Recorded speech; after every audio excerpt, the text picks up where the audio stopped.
అబ్రహాము చేసినటువంటి భక్తిని అంతటిని కూడా తన కుమారుడైనటువంటి ఇస్సాకు గమనిస్తూ ఉన్నాడు. తన తండ్రితోనే తన ప్రయాణాన్ని కొనసాగిస్తా. ఒకవేళ ఇస్సాకుతో నేను చంపేస్తానని చెప్పినా సరే అబ్రహాము మీద నమ్మిక పెట్టి తన కుమారుడు అబ్రహాము వెంటే వెళ్తాడు.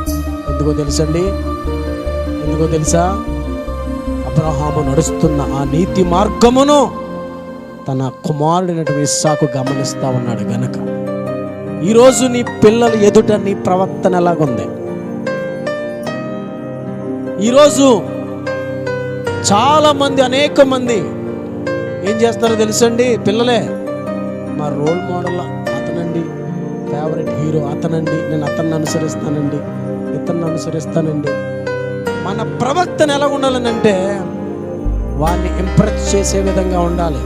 నా తండ్రి భక్తిపరుడు, నా తండ్రి దేవుని ఎరిగినటువంటి వాడు, ఆయన ఎట్టి పరిస్థితులను తప్పు చేయడు, ఆయన క్రీస్తు భయము కలిగినటువంటి వాడు, సంఘములో ఉన్నటువంటి వాడు కనుక ఆయన నీతిమంతుడు, యథార్థవంతుడు నా తండ్రి అని మన పిల్లలు మన పట్ల సాక్ష్యం చెప్పేవారుగా ఉన్నారు.